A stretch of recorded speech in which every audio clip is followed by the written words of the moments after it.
Fala galera do canal EBD Núcleo, estamos de volta para mais um vídeo, para mais uma lição abençoada. Desde já queremos aqui agradecer primeiramente ao nosso bondoso, maravilhoso e glorioso Deus pela sua rica e gloriosa oportunidade. Também queremos aqui agradecer a todos os nossos inscritos, aqueles que têm curtido, compartilhado, comentado todos os nossos vídeos. Vocês são bênção em nossas vidas. E para vocês que ainda não são inscritos em nosso canal, no canal EBD Núcleo, pedimos encarecidamente, se inscreva, pois isso é muito importante para o nosso crescimento espiritual, para que possamos continuar trabalhando neste canal que tem sido uma bênção na vida de muitas pessoas. Por isso eu peço a você, fique conosco até o término desse vídeo, porque sabemos que vai ser uma bênção em nome de Jesus Cristo.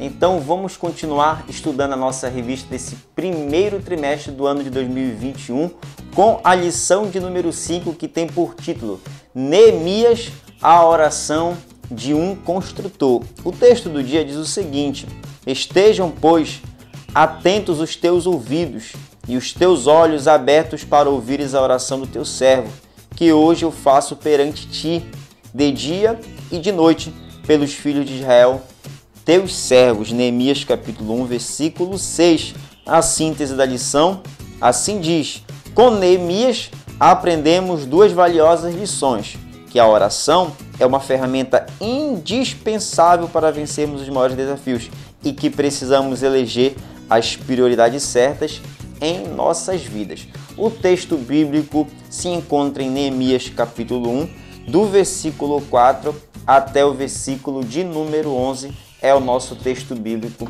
desta lição. Bom, como uma introdução, para que possamos entender da melhor maneira possível esse personagem, Neemias, e o seu livro, é importante nós termos em mente o seguinte. Bom, o livro de Neemias ele tem 13 capítulos. E nesses 13 capítulos, o Senhor vai nos mostrar a importância da oração, da sensibilidade e da disponibilidade que devemos ter para com aquele que precisa, com aquele que necessita. É isso que nós vamos estar aprendendo aqui nesta lição, especificamente com relação a Neemias. E, portanto, nós vamos ver também que Neemias foi motivado à oração devido à miséria que seu povo estava vivendo em Judá. Nós vamos ver isso também, que a oração ela é o primeiro passo em qualquer empreendimento que nós venhamos a tentar fazer primariamente. Então veremos isso e muito mais no que diz respeito à oração e com relação à ajuda àquele a quem precisa. Por isso pedimos, fique conosco até o término desse vídeo, porque vai ser uma bênção em nome de Jesus. Glória a Deus. Primeiro tópico, a tristeza de Neemias diante da miséria do seu povo. Quando nós estamos falando no livro de Neemias, é imprescindível que nós venhamos falar de um termo especificamente, que é o termo reconstrução. Quando nós estamos falando nesse termo, nós estamos falando de um processo envolvendo ações e memória. Agora, para nós entendermos a força que esse termo tem no livro de Neemias, é importante nós vermos aqui 3 passos sobre essa palavra. Primeiro passo: se é reconstruído, então aquilo que cumpria uma função já não a cumpre mais.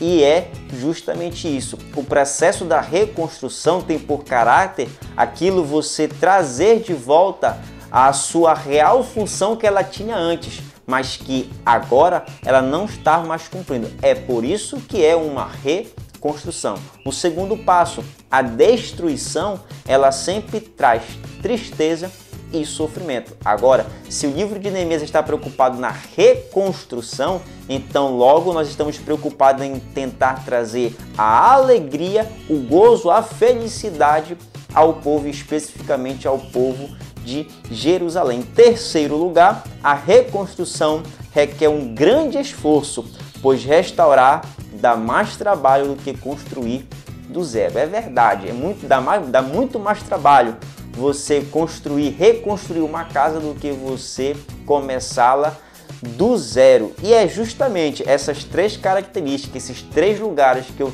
trago aqui sobre a palavra reconstrução, que é o tema do livro de Neemias.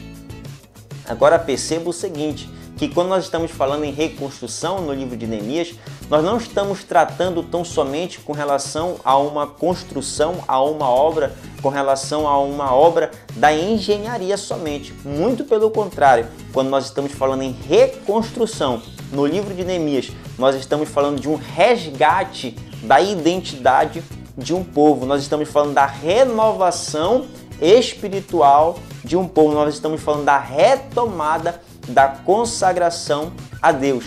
O povo perdeu todas essas características e a reconstrução que viria por intermédio da governança de Neemias, isso iria aflorar mais uma vez. É por isso que nós falamos em reconstrução. Glória a Deus por isso.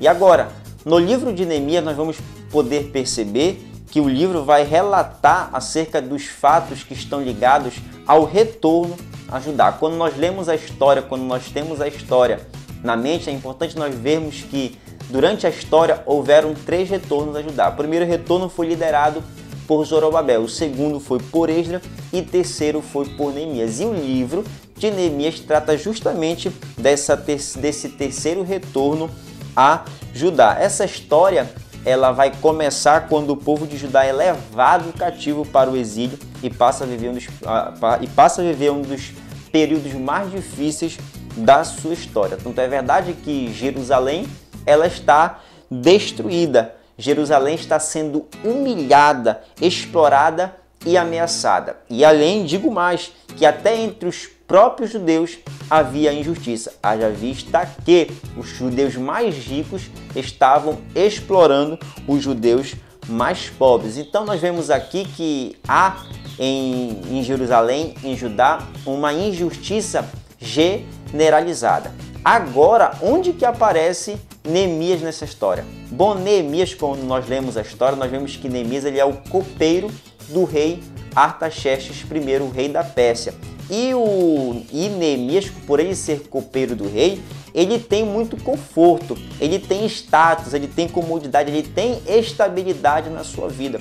Mas o que nós vamos ver de característica na vida de Neemias, que ele se absteve de todas essas suas regalias que ele tinha por ser copeiro do rei Artaxerxes I. E ele negou-se por essas regalias e então ele se prontifica a ajudar o seu povo que está lá distante, lá em Jerusalém, lá em Judá, padecendo, morrendo e tendo tudo que há de ruim prevalecendo contra a vida do seu próprio povo. E é então que Neemias ele é tomado por essas injustiças sociais que o faz com que ele é impulsionado a buscar uma restauração, uma reconstrução ao povo de Judá, ao povo de Jerusalém.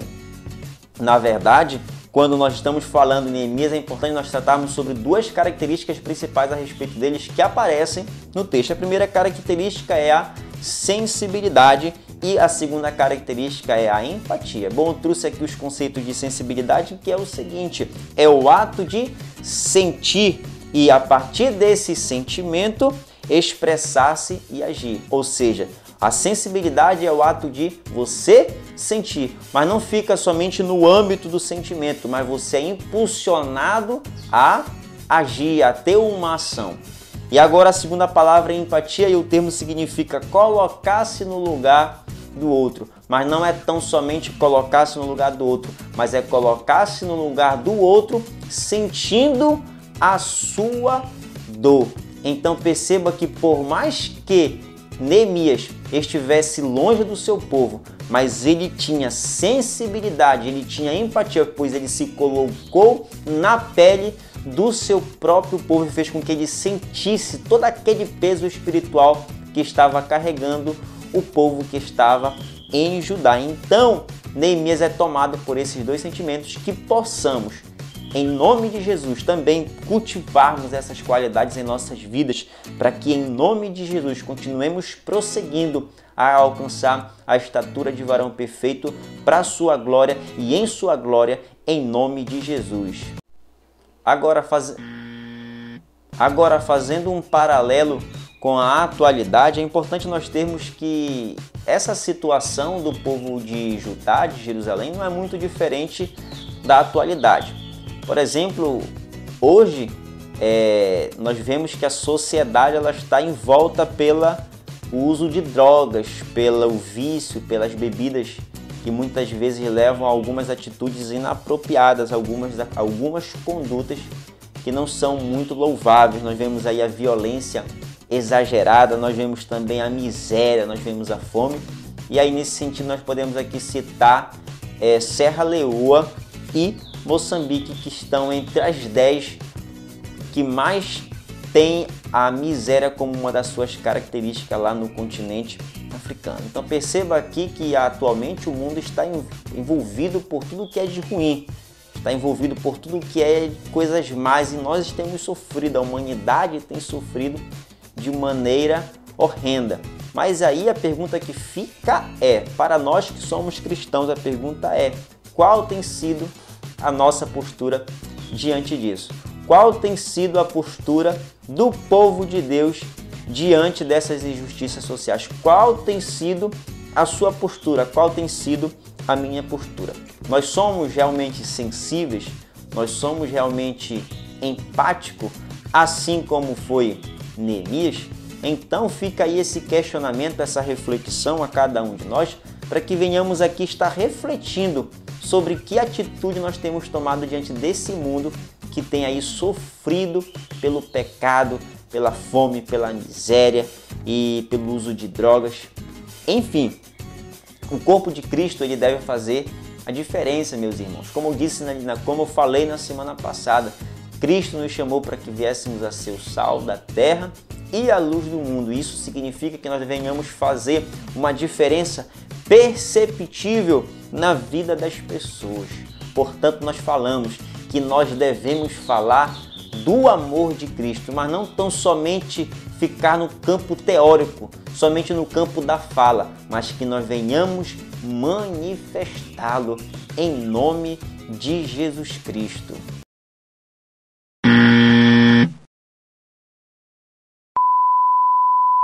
Segundo tópico, Neemias ora e jejua em favor do seu povo. E aí quero deixar registrado Neemias capítulo 1, versículo 4. A primeira parte do versículo diz o seguinte: tendo eu ouvido estas palavras, assentei-me e chorei e lamentei por alguns dias. Então perceba aqui que no versículo 1, 2 e 3 a Bíblia Sagrada vai dizer que Anani, irmão de Neemias, em uma visita, vai relatar o sofrimento que o povo de Judá, o povo de Jerusalém está padecendo. Vai dizer sobre a calamidade que assolava o povo judeu lá daquela região. Então, Neemias, sabendo dessas notícias, ele chora, ele se lamenta. Mas agora, olhando para a atualidade, nós vemos que as pessoas costumam elas acham que o choro e o lamento são sinais de fraqueza. Todavia, ao contrário, a Bíblia Sagrada vai mostrar um panorama completamente diferente com relação a isso, pois a Bíblia vai nos mostrar que o quanto nós somos sensíveis ao sofrimento do próximo e quão grande nós estamos prontos a ajudar, a estender as mãos àquele a quem precisa. E esse sentimento ele é demonstrado na Bíblia através do choro. Por exemplo, abrindo aqui um parêntese, é importante nós vermos que na Bíblia há alguns exemplos de pessoas que choraram. E aí vamos usar o caso clássico de Jesus, pois Jesus chorou e comoveu-se ao ver Maria chorar pela morte de Lázaro. Isso se encontra lá em João capítulo 11, versículo 32 até o versículo 36. E no versículo 35 há aquele versículo clássico a respeito da ressurreição de Lázaro, onde está escrito, Jesus chorou. Glória a Deus por isso. Então perceba que o costume atual de ver o choro e o lamento como um sinal de fraqueza, na Bíblia Sagrada, ao contrário, ela mostra justamente ao contrário, pois a Bíblia vai mostrar que o choro ela é uma forma de expressar o que nós estamos sentindo. Ou nós estamos sentindo uma tristeza e choramos, ou até mesmo nós estamos alegres e também nós choramos. Glórias a Deus por isso. Aí deixa alguns versículos para a nossa meditação, que Mateus capítulo 5, versículo 4, onde há a bem-aventurança do choro, deixo para sua reflexão. Deixo também Eclesiastes capítulo 3, versículo 4, deixo Lamentações capítulo 3, versículo 48 e por fim deixo o versículo clássico, Romanos capítulo 12, versículo 15, alegrai com os que se alegram e chorai com os que choram. Então perceba que o choro na Bíblia ela é vista de maneira completamente ao contrária do que as pessoas hoje costumam vê-la.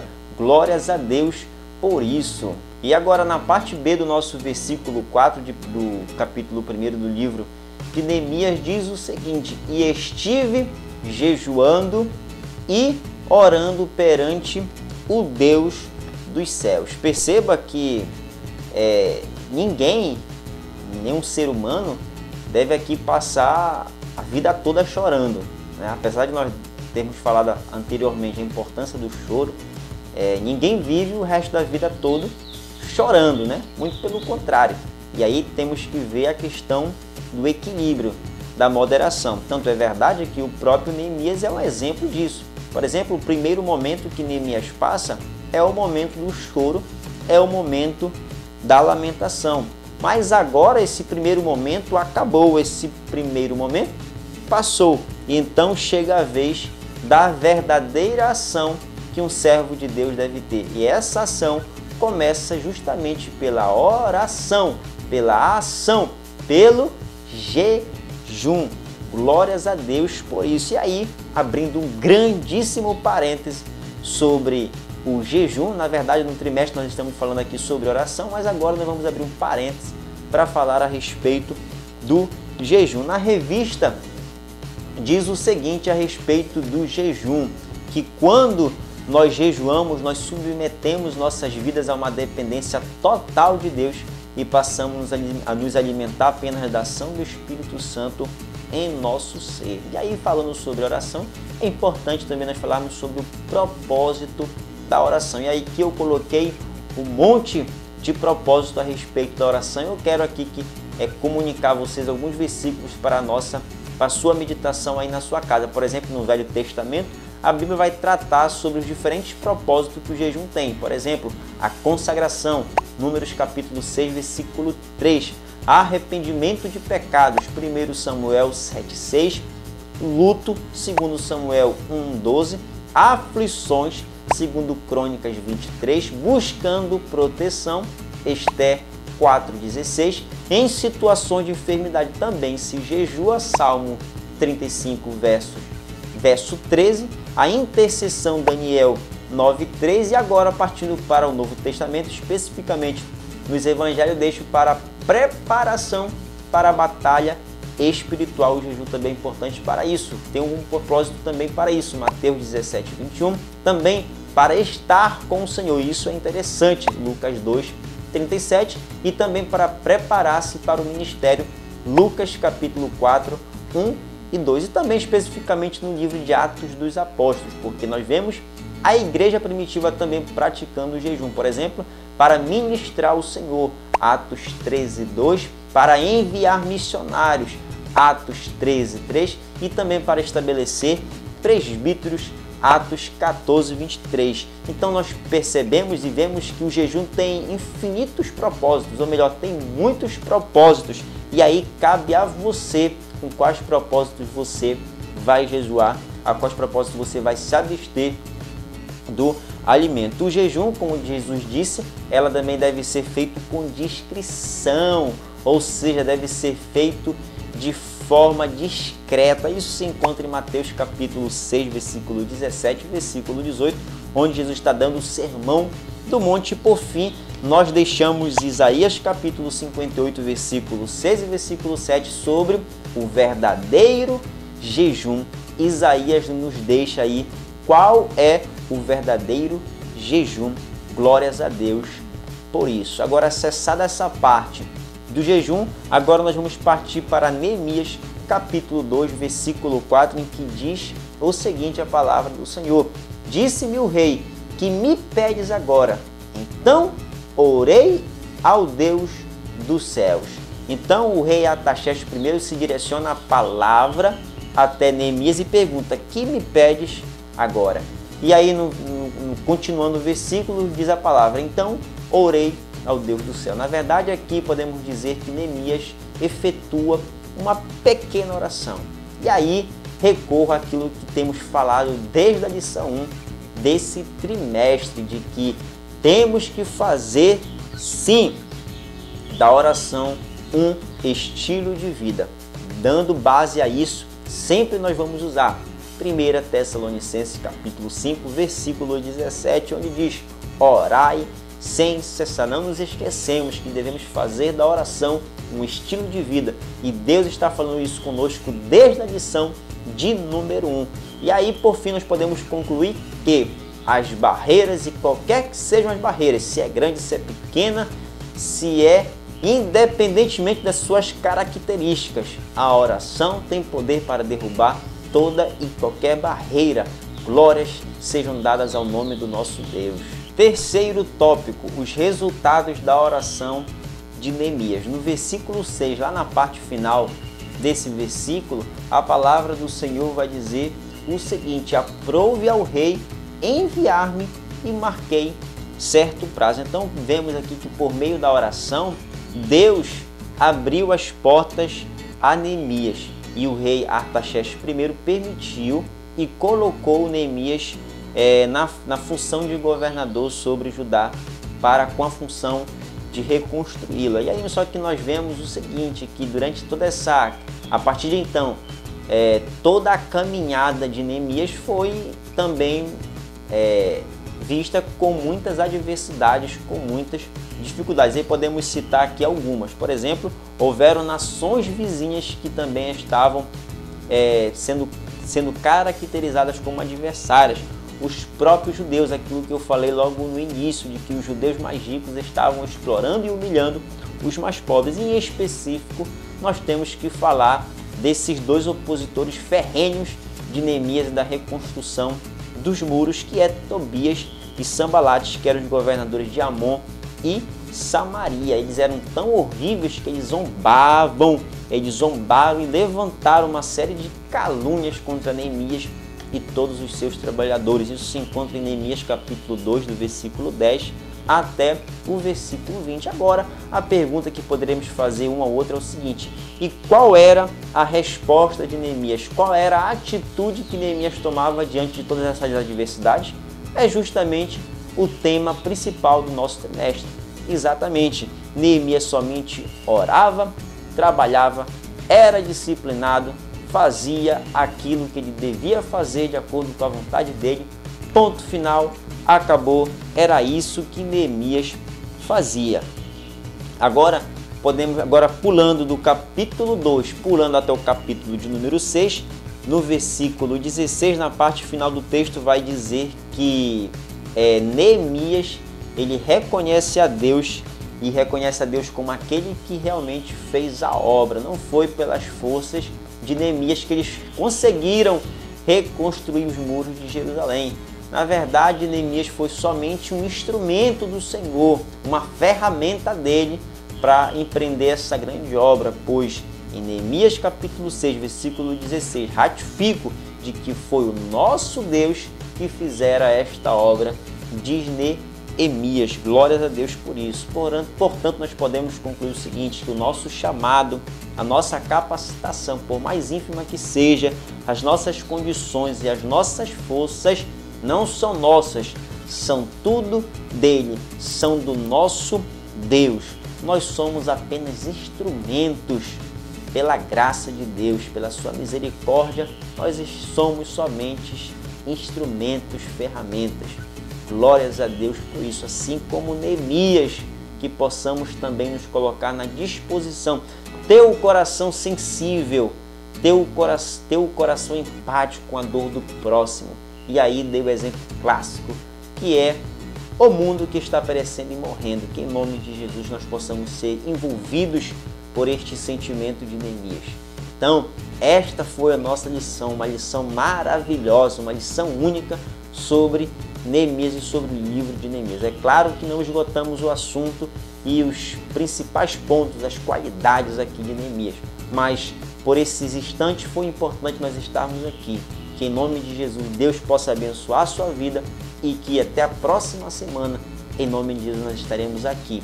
E por isso nós concluímos dizendo que EBD Núcleo, priorizando a palavra de Deus.